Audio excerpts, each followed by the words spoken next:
Hi, magandang araw po mga kaibigan. Sa pagkakataon na to, atin nakapanayam ang isang DepEd official dyan po sa area ng Taguig, Pateros. Siya po ay isang supervisor ng DepEd Taguig, Pateros. Tinanong natin siya kung anong mga reaksyon niya dito sa pamumuno ni dating DepEd Secretary at Vice President Sara Duterte. May mga reaksyon siya. At tinanong din natin siya, ano ba ang reaksyon niya dito sa sinasabi ni dating Undersecretary Gloria Mercado na about sa suhulan, about sa ibinibigay sa kanyang 50,000. Normal daw yan sa ganyang bigayan, ayon kay Sir Dr. Ellery Quintilla. Pangalawa, tinanong ko din siya, naging malala ba ang pamumuno ni VP Sara bilang DepEd Secretary? Yung malalang sinasabi ko sa kanya, tinanong ko siya, anong reaksyon niya sa leadership ni VP Sara? Nabawasan ba ang korupsyon? O nadagdagan, sa madaling salita, mas lumala ba ang korupsyon o katiwalian sa loob ng DepEd sa pamumuno ni Vice President Sara Duterte? Ang sagot niya po dyan, nandito po sa kalakip ng video. Tinanong ko din po siya, kamusta yung mga tao na mga sangkot sa katiwalian sa loob ng DepEd? Ang sagot niya, na-promote pa daw ni Vice President Sara. Dito natin makikita kung gaano mayroon leadership si Vice President Sara. At take note, tinanong ko po siya sa isang pagkakataon kung ano bang nangyari sa kanila. Meron siyang pinangalanan dito ng Undersecretary na about sa mga complaint niya, about sa mga pinangalanan niya ng mga official ng DepEd. Tinulugan lang daw yun ng tanggapan ni dating DepEd Secretary Vice President Sara Duterte. Ayon kay Doc Ellery. Kaya sama-sama tayo pakinggan, unawain ang bawat aking panayam sa kanya.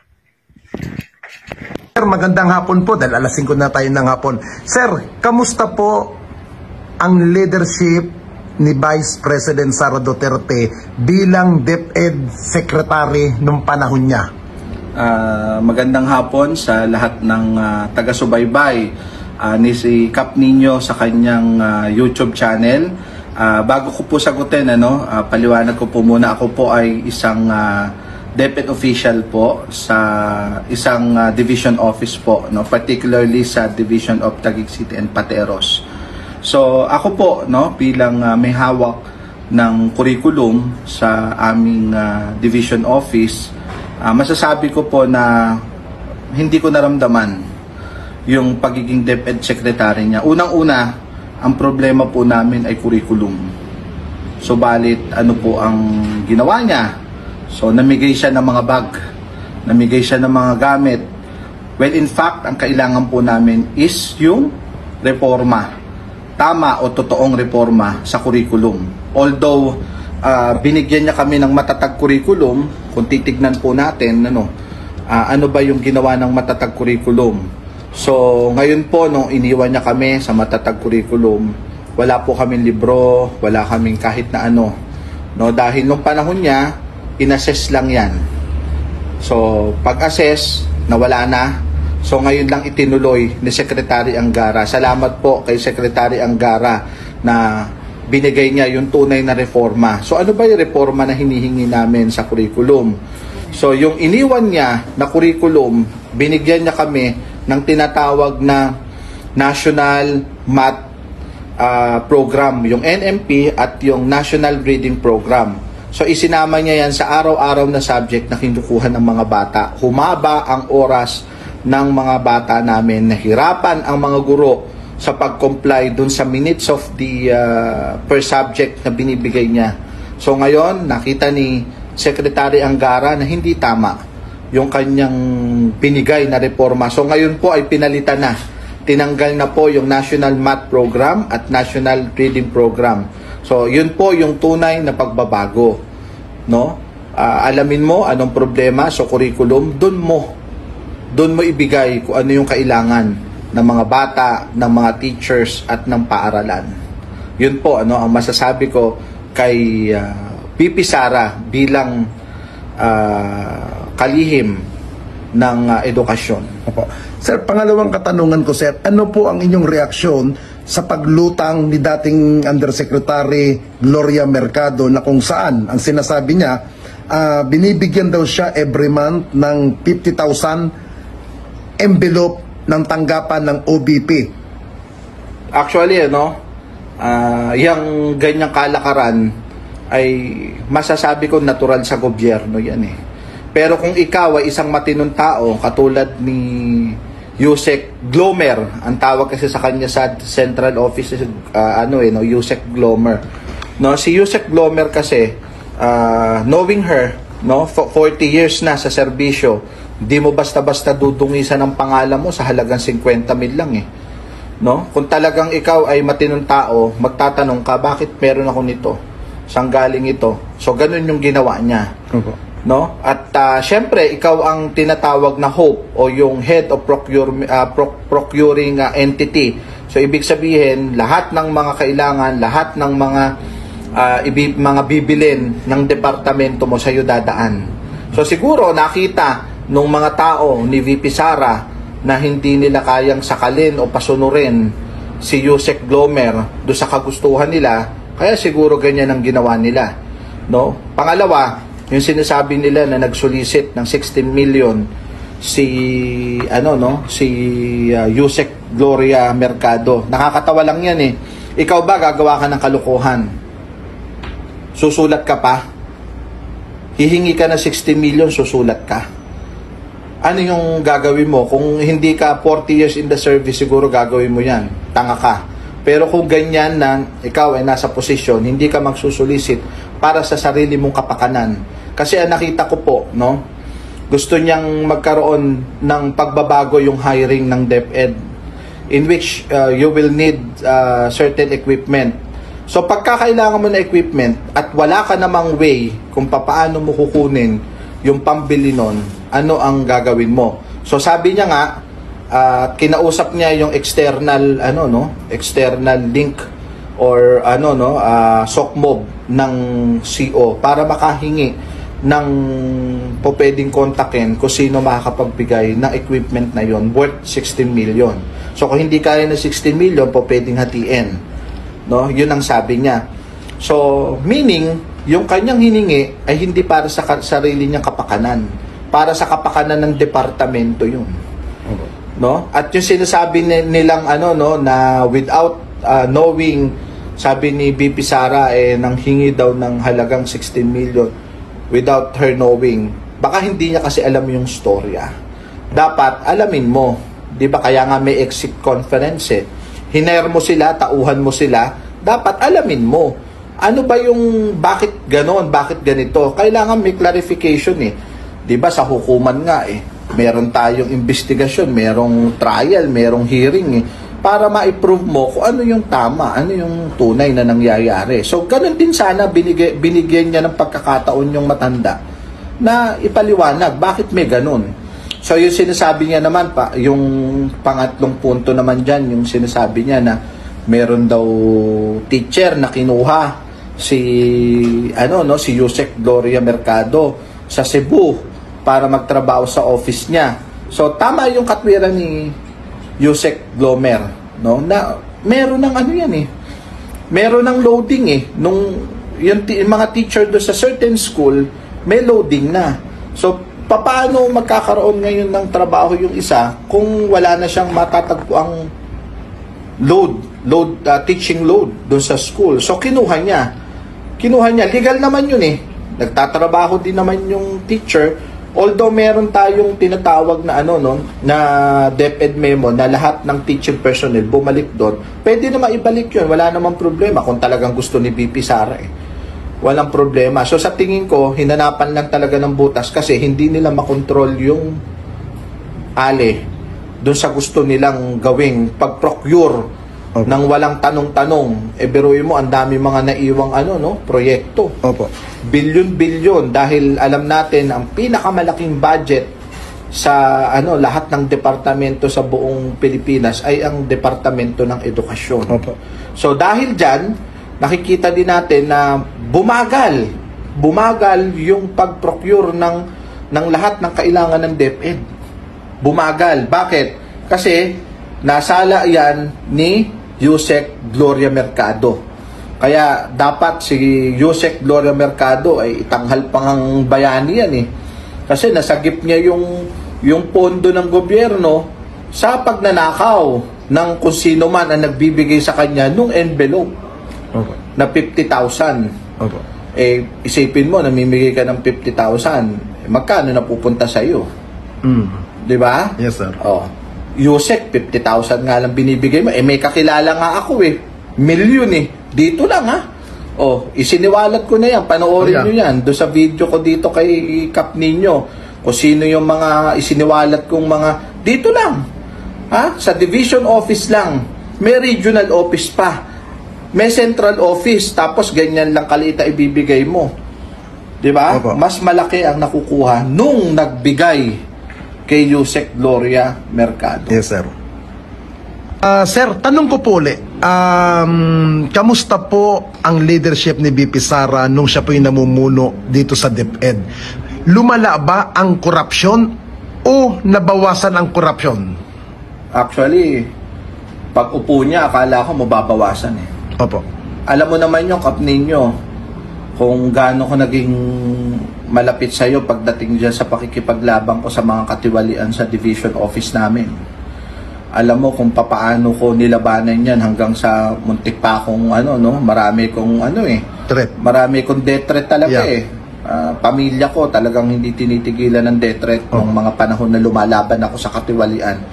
Mataas ang expectation ko nung pag-upo ni BP Sara na mababawasan ang katiwalian. Opo.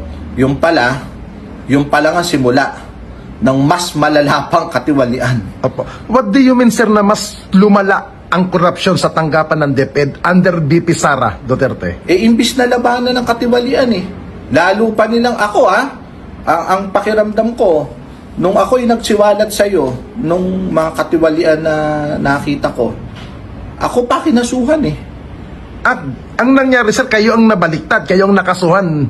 Yes, oo. True BP Sara po, dahil under ng DepEd. Sino pa? Naiwan dyan ngayon sila Yusek Densing Yan ang yan ang sumuspindi sa akin. Opo. No? Pinipilit niya na kaya daw ako nagsiwalat dahil hindi daw ako nakaparte. Isipin mo yon. Ngayon ba na nandito ako ba ang nagkakamal ng yaman? Walang pondong dumadaan sa kamay ko kahit na magkano, kahit na piso, wala. Opo.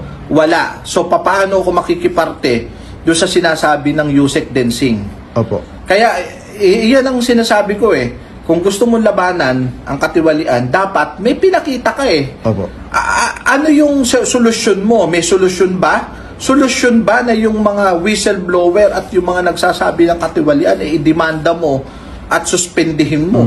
Yun ba yung naging solusyon mo para labanan? Samantalang ang daming kalokohan, alam niya yan dahil ikaw din mismo maipapakita mo sa Viber message mo kung gaano karami yung text messages mo kay BP Sara. Kahit ako, monthly ako nagfa-follow up dun sa mga expose ko. Wala akong nakuha, kundi kaso. Opo. Sir, may pagkakataon ba na nag-usap na kayo ni BP Sara nung siya ang DepEd Secretary? At kung nag-usap kayo, sir, ano po ang inyo pong naipangako sa inyo ni dating Secretary BP Sara? Actually, nanghihingi ako sa kanya ng meeting. Opo. Tungkol dun sa mga expose na ibibigay ko sana sa kanya. Kaso itinuro niya ako dun sa kanyang chief of staff noon, una, na si Yusek Epimaco Densing. Okay. So, nakapag-usap kami ni Epimaco Densing several times. Binigay ko sa kanya yung mga kaso, and then sa awa ng Diyos, natulog na lang na natulog. Walang ginawa.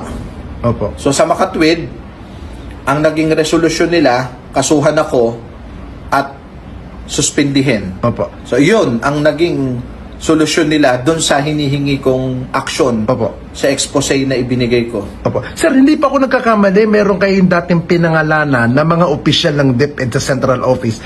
Ano po ang naging status ng mga pinangalanan ninyo doon sa mga DepEd opisyal dati na inirekta rin natin kay BP Sara? Alam mo naman yan nung panahon ni Secretary Briones, sila. Hanggang nung dumating si BP Sara, sila pa rin. So, ganun pa rin. Maganda pa rin yung, meron nga, nasuspende na yung USIC binalik pa rin Opo. Di ba? Kasi, siguro, alam mo na, baka hindi sobre binibigay, baka envelope na. Opo. O baka kahumpa ng sesto. Opo. Sir, ito pa huling pinakakatanungan ko na. Ano ang inyong masasabi do sa mga tanong ng congressman, ipaliwanag ang pondo kung saan napupunta? Actually, napakadali lang niya kung alam mo talaga trabaho mo Kung alam mo trabaho mo, down to the last centavo, kaya mong ipaliwanag kung magkano, kung saan, kung ano pinaggamitan mo ng pera. Napakadali lang yan Ibig sabihin lang, hindi mo alam kung ano yung trabaho mo, saan mo ginagastos yung pera. Pwede ba naman na sabihin mo na hindi mo alam ang tanong, isasagot mo, wag niyo akong politikahin. Hindi po pwede yun. Kasi kami sa DepEd, naghihintay kami. Ano yung sagot mo? Saan mo ginastos yung pera? Bakit wala kaming computer? Bakit wala kaming mga gamit sa eskwelahan? Kulang yung mga bata namin? You owe us an explanation. Hindi mo po pwedeng sabihin pinupolitika ka. Pera ng bayan to. Hindi po pwedeng, kung ayaw mong sumagot, hindi ka sasagot. Pagbibintangan mo yung nagtatanong sa yung pinupolitika ka dahil hindi mo alam ang isasagot mo. Nawala yung yung paghanga ko sa kanya matapang ka. Pero hindi mo dapat ginagamit sa ganyan yung katapangan mo dahil ang katapangan mo dapat na ipapakita mo sa accountability. Yeah. Dapat accountable ka sa bawat sentimong ginagastos mo. Dahil pera ng bayan yan. Saan ba galing yan? Doon sa mga mahihirap na nagbabayad ng buwis. No? Kung ikaw iisang departamento hindi mo mapatakbo ng maayos. Paano mo papatakbo yung buong Pilipinas? Ibig sabihin, pag tinanong ka, paano mo ginastos to, hindi mo kayang sagutin. Pagbibintangan mo yung nagtatanong sa'yo, pinopolitika ka. Hindi naman siguro bobo ang taong bayan na para hindi hindi malaman na hindi mo alam yung trabaho mo unang-una. Paano mo ubusin yung 120 million in 11 days? 'Di ba? Nakakapagtaka pare-parehas. Surveillance 11 million pare-parehas. Opo. Sa kasaysayan ba ng DepEd nagkaroon ba ng intelligence fund o ngayon lang? Ngayon lang. Under BP Sara. Under BP Sara kasi wala ka naman paggagamitan na intelligence fund sa amin Opo. Ang alam kong intelligence fund ay yung mga law enforcement agency. Opo. Like AFP, PNP, tapos kung ikaw ay mayor, kung ikaw ay governor, pero ang vice mayor at vice governor, just like the vice president, Opo. hindi naman dapat meron yan. Opo. Kasi ang paliwanag niya, napasukan daw kami ng ng mga rebelde, ng mga komunista. Baguhin mo yung curriculum. Doon mo makikita yung pagbabago. Hindi mo kailangang magbayad ng reward, mag-surveillance ng kung sino-sino. Trabaho mo curriculum trabaho mo, kaya nga bagsak tayo sa sa mga assessment ng kahit sa PISA, di ba? Kulelat tayo Bakit? Hindi yun ang tinututukan mo yun ang tutukan mo, yun ang kailangan natin. Opo. Sir, maraming salamat sa time maraming salamat po ninyo. Kahit anong oras, sabihan mo lang po ako. Hi sir, magandang hapon po. Magandang ano hapon. pong balita sir doon sa mga nasangkot po sa katiwalian na dati nung pag ini-interview kita tapos na may mention ninyo. Now, ang balita ko sir, na-promote daw under kay BP Sara ang mga taong yun. Actually, yung abogado na kasangkot diyan yung tungkol doon sa yung maternity scam na 11 times nanganak in 2 years. Yung abogado na sangkot diyan, nandoon na sa region ngayon. So, siya ngayon ang nagde-decide ng lahat ng kaso. So, ngayon, ang ginawa niya, para balikan ako, kinasuhan ako ng mga kung ano-anong walang kakwenta-kwentang kaso. Ganyan ang nangyari doon sa mga isa sa mga na-promote ng dahil sa katiwalian. Isipin mo pinagtakpan mo yung katiwalian na nakawan ng gobyerno, tapos ikaw pa nagtakip. And then bilang kapalit, imbis na ikaw ay maparusahan, na-promote ka pa. Napakasarap ng buhay pagka ganyan, ikaw na yung gumawa ng katarantaduhan, ikaw yung gumawa ng kagaguhan sa gobyerno, mapopromote ka pa. Hindi yan ang inaasahan ko Nung naupo si BP Sara, inaasahan ko lahat yan mapaparusahan Pero ano naman ay pagtataka mo, yung mga yusek niya nga ng mga nakasuhan ibinalik niya pa rin Pero mo nakasuhan ng pagnanakaw ibinigay mo pa rin doon sa tagapagtabi ng kahadiyero. Di ba nakakatawa? Very ironic. Yung magnanakaw ikinulong mo pa sa kahadiyero kasama yung mga pera. Yes, pondo ng bayan. Anyway, yan lang naman isang refleksyon na napakalitan DepEd kumpara sa iba't ibang mga organisasyon, iba't ibang departamento ng gobyerno. Then hindi mo kayang pamunuan, hindi mo kayang pastulan yung mga tao mo kung papaano, napakalit na organisasyon, iilan lang ang USEC at ASEC niyan hindi mo, ibig sabihin, hindi mo alam yung trabaho mo. Opo. Sir, nababanggit niyong hindi kayang solusyonan ni BP Sara ang pagiging secretary dati ng DepEd. Sa makatuwid ba, sir, hindi siya nababagay sa national posisyon o sa national government? Kung ganun? Actually, hindi mo naman siya po pwedeng husgahan sa ganon. Pero sa nakikita at pinapakita niya, ako bilang isang ordinaryong mamamayan, ganon ang nakikita ko. Kasi unang-una ang budget, dinedepensa yan Opo. Bakit panahon ni Leni Robredo kaaway ng tatay niya? Nadepensahan naman yung budget. Yeah. Hindi naman, nasagot naman. Opo. Hindi naman sumigaw si Leni na you are politicizing me. Opo. Hindi naman siya sumigaw ng pinupolitika siya. Sinagot niya. Opo. Yun ang tamang demeanor ng isang taong gobyerno. Kung talagang kaya mo, pangatawanan mo, ipaliwanag mo kung alam mo kung paano ginagastos ang pera. So, yung pagiging national, kumbaga, presidente sa hinaharap, yan ang makakasagot niyan ay si BP Sara lang. Pero ako bilang isang ordinaryong Pilipino na nag-aabang sa paliwanag niya, nadismaya, siyempre. Ay, Sir Ellery, bakit nung panahon under ni BP Sara bilang DepEd Secretary, bakit po ang baba ng education rating natin nung siya ang namumuno sa DepEd? Ano pong nakikita niyo po ron? Actually, yan matagal ng problema yan Pero sana, kung may political will ka,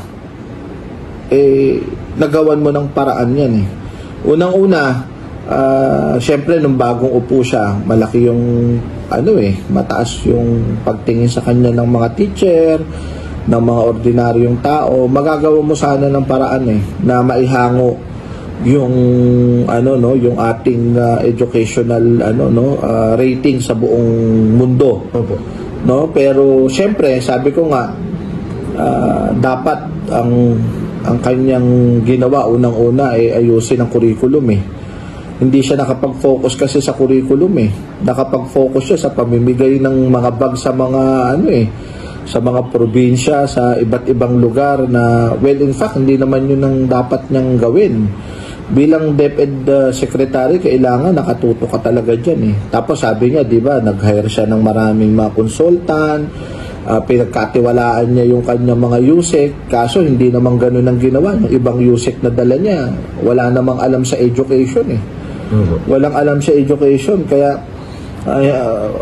without prejudice to those appointed officials, nagdala ka ng sundalo, nagdala ka ng galing ng DILG, nagdala ka ng galing ng GSIS.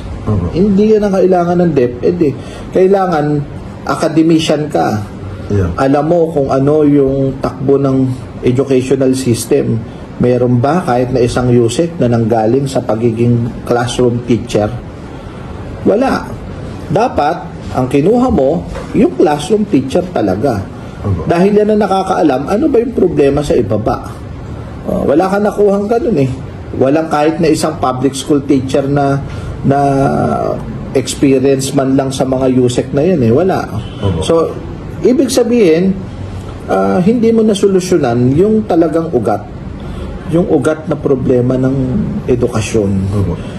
Which is yung curriculum. Sabi ko nga, yung curriculum, ginawa mong matatag, pero ang sabi-sabi ng mga teacher, dahil doon sa ginawa mo, nagtatapi ka nila sila ng balikat magpakatatag ka.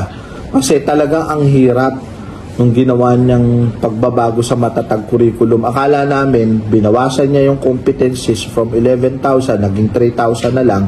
Yung pala, lalong humirap yung mga pinagawa niya. Yung loading ng mga teachers, halos wala ng pahinga. Alam niya ng mga teacher na nakikinig sa iyo, Kap Ninyo, na ihina lang talaga ang pahinga mo. Dire-diretso, 3 period, recess na 15 minutes, and then another 3 periods. Tatlong klase magkakasunod, 6 na klase. So, papaanong gagawin mo sa mga teachers niyan? Hingal kabayo yan. Kawawa kaming mga nasa taas dahil kami sinisisi, akala kami yung may gawa. Hindi po, sumusunod lang kami galing sa direktiba ng central office, which is yung direktiba ni BP Sara. Kaya nga nagpapasalamat ako kay Secretary Angara, na right after niya maupo, nakita niya yung hirap ng mga teachers, nakita niya yung angal ng mga ordinaryong guro, binago niya. Binawasan niya yung loading. Ngayon, naglabas siya ng DepEd Order number 12, Series of 2024, na nagsasaad doon na baguhin yung loading ng mga teachers. Dahil umaga mag-uumpisa, hapon matatapos ang mga bata na panggabi, gabing-gabi na talaga umuwi. Sa dami ng pinagawa niya, na katulad niya nasilip ngayon ng bagong administrasyon ng DepEd na hindi pala ganun dapat. Na itama naman. Salamat po kay Secretary Angara. Yo, what's up mga tropa pips? So, napanood niyo naman po yung interview ni Kuya Nino Barsaga kay Dr. Ellery Quintilla. At last, sa wakas, meron po nagpatotoo ng mga hinala natin na walang kwentang DepEd Secretary etong si BP Sara. Walang kwentang tauhan ng gobyerno. Nakikita naman natin talaga, 'di ba? Sa mga posts niya, sa mga litrato, 'di ba? Nakita natin siya bagyong-bagyo, paalis ng bansa, pupunta sa Germany, manonood daw po ng concert. Pangalawa, ito pong kanyang budget ay dinedeliberate, merong hearing ng kanyang budget, hindi po niya pinuntahan. Nasa Calaguas Island kasi siya, 6:25 ng umaga. Ilang oras ang biyahe nga naman yan, di ba? Ngayon, nakarating po siya, pangatlo, nakarating po siya kay Apo Wang-od. Nakapagpabatok po siya kay Apo Wang-od. World-renowned, the last mambabatok ng bansang Pilipinas. Wala na pong kasunod yan. Yung mga iba pong nakama na niyan ay yung mga pamangkin na lang kasi si Apo Wang-od ay wala pong anak. Kaya po talagang dinadayo yan. At napakalayo po ng nilalakad bago marating ang village nitong si Apo Wang-od. Nilakad yan ni BP Sara. Pinuntahan niya yan. Pero yung budget deliberation niya na nasa Quezon City lang, ilang kembot lang, mula sa kanyang Office of the Vice President o baka sa kanyang bahay. Siguro naman meron siyang bahay around Metro Manila, di ba? O kahit na sabihin mo Bulacan pa, Cavite, North or South ang kanyang bahay. Sigurado naman ako kayang-kaya niya makarating sa Quezon City nang walang kahirap-hirap. Pwede siyang gumamit ng bus lane dyan sa EDSA. Diba? Pero hindi po niya pinuntahan. Imagine niyo po, Germany napuntahan, Calaguas Island, village ni Apo Wang-od napuntahan. Pero yung kanyang budget hindi po napuntahan. Yan po ay kanyang trabaho bilang isang DepEd Secretary. Kailangan mong ipagtanggol ang iyong opisina tungkol sa mga gastusin nito o mga gagastusin nito. Tama yung sinabi ni Doktor. Yun ngang kalaban ng kanyang ama. Matinding binabanatan ni Digong etong si BP Leni. Umaattend ng budget deliberation. Walang confidential funds. Wala pong tinatago. Talagang hindi natatakot kahit na siya ay mag-isa doon. Nitong sila Marcoleta, ng mga kongresista na kaalyado ni Digong, wala po. Hindi man lang po naging ngimi o natakot si BP Leni na pumunta. Pero bakit si BP Sara takot na takot? Diba? Tama yun, yung sinabi. Bakit si BP Leni nakapunta samantalang si Sara hindi makapunta? Kasi nga po, alam naman natin lahat yun kapag may tinatago, kapag merong iniiwasan, kapag merong ayaw maitanong, di ba talagang ganun po nangyayari, umiiwas po. Ngayon, punta tayo dito sa pagiging walang kwentang DepEd Secretary ni BP Sara. Nung una, hinala lang ako, sabi ko nga, baka tamad. Walang kwenta. Diba? Kasi ano ba naman ang, ano lang ba naman tong DepEd? Diba? Actually, ito yung isa sa pinakamadali na pwede mong hawakan bilang secretary. Madali, bakit? Marami kang undersecretary. Marami kang utusan. Meron ka pang mga personal secretary. Meron ka pang secretary to the DepEd secretary. Talagang ikaw ay ano na lang. Yung taga-sagot sa media, taga-presscon ka na lang. Kunwari, ikaw ang nag-isip ng proyekto na yon pero hindi naman talaga ikaw. Diba? Ganun na lang naman. Diba? Talagang ang mga secretary po, na katulad ni Sara, ito yung secretary na inilagay lang dyan. Tinayo lang dyan para magsalita lang, pero hindi para mag-isip at magtrabaho.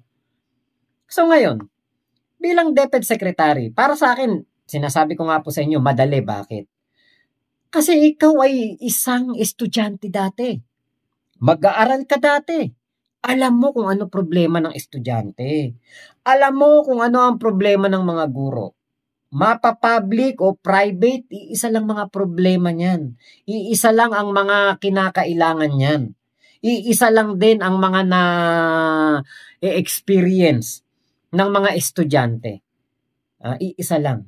Ngayon, maaaring si Sara Duterte hindi po ito nagdaan. Maaari hindi ako sigurado na magdaan sa isang public school. Siguro hindi niya naranasan na magkaroon kayo ng kakulangan sa textbooks, kakulangan sa chalk, kakulangan sa blackboard. Bakit? Sira na yung blackboard. Kakulangan sa classroom. Bakit? Winasak ng bagyo yung classroom. Or kakulangan sa mga gadget. Unang-una na ang computer. Alam nating lahat, ang computer or IT o anything na konektado sa computer ang pinaka-importanteng course ngayon dito sa mundo. Alam natin yan. Pinaka-in-demand na course. Kapag ikaw ay IT or ikaw ay computer science, ang iyong pinagtapusan or computer engineering, napaka in-demand talaga yan. At ang lalaki ng sahod. Ngayon, kasabay ng pagiging pag-aaral ng mga IT na yan, kailangan mo syempre ng mga computer. Kailangan ng isang guro na magtuturo ng IT ang isang computer. Kasi paano ka makakapagturo ng IT kung libro-libro lang? Diba, syempre, kailangan mo ng mga equipment para maituro mo ng maayos ang iyong subject. So ngayon, dito po sa sinasabi nga, natuklasan ng ating Senador Angara na meron pong 4 na taon nang nakapatenga na mga computer at mga kagamitan ng mga estudyante at mga guro ang nakaimbak doon sa warehouse ng DepEd. 2 taon na tiwangwang ito sa panahon ni Digong. Another 2 taon natiwangwang sa panahon na ang DepEd Secretary ay ang anak ni Digong. So ano po ang mangyayari nito? Siyempre, kapag may backlog, may malaking kakulangan sa mga gadget, yung talino ng mga bata, aasa na lang sila sa YouTube, sa panonood ng mga kung ano-anong online class or online na mga video kung paano mapagaling ang kanilang sarili sa kanilang mga kurso. Pero yung on the spot na sila mismo ay gagamit ng mga kagamitan na ito, medyo makukulangan. Buti na lang magagaling ang ating mga kababayan, lalo na ang mga kabataan ngayon, mga high-tech na yan. Mga ano yan, elementary nga lang, galing na mag-cellphone, ang galing na mag-computer eh. Di ba? Hindi katulad nung kapanahunan namin, ang mga tinuturo lang sa amin, paano gumamit ng print screen. Ano ang gana ng F1 hanggang F12. O ano gana ng nung home, insert, delete, backspace, shift, alt, control, alt, F4, mga ganon. Yun na lang ang yan na lang ang mga tinuturo sa amin noon. Wala kaming computer. Meron kaming teacher noon, nagdala ng keyboard. Pinakita lang sa amin yung keyboard, kung ano yung nasa keyboard. Pero hindi namin naranasan kung ano ang computer. Natuto ako mag-computer, matanda na ako. Nasa lagpas 20 na ako. Kaya alam niyo po, maganda sana, di ba, kung naipamigay yung mga kagamitan na yun. Pero yung milyong-milyong piraso ng kagamitan para sa mga kabataan ang hindi naipamigay ni Sara. Di ba? Kaya siguro nagbibigay ng 50,000 kada buwan. Hindi kaya. Kaya binibigay si Gloria Mercado at yung iba pang mga USEC para hindi mabuking ang kanyang pagiging tamad at walang kwentang DepEd Secretary. Ganun kaya yun? Or, pwede rin naman na inaambunan niya lang yung mga DepEd Secretary o mga USEC. Para nga naman di ba, share your blessings. Di ba? Kasi katulad yan, ako nagtatanong ako bakit ako Pilipino Diba? Siyempre gusto ko ring malaman, teka, ano ba trabaho ng DepEd Secretary? Saan ba niya ginagastos yung mga kaperahan, yung mga pondo na ibinigay sa kanya? Nagastos kaya ito ng maayos? Diba? Tinuturo sa eskwelahan naman yan, diba? DBM, Department of Budget and Management, diba, tinuturo yan. Kung ano ang trabaho ng DBM, kung ano ang trabaho ng COA. Magaling nga ako noon yan sa mga acronyms na yan. Kabisado ko yan, mga acronyms, PBOL, yan, mga kung ano-ano, pag-asa. Kumbaga, maano mo yan mapag-aaralan. Kaya ngayon, pag malaki ka na, may isip ka na, maku-curious ka, teka, tinuro sa amin yun, COA, nag-audit ng pera ng bawat isang ahensya ng gobyerno, DBM may hawak ng budget. Paano kaya nangyayaring ganun? Bakit mayroong mga pera na hinahanap ang COA? May mga pera na hinahanap dito sa opisina ng ating Vice Presidente, hindi masagot-sagot.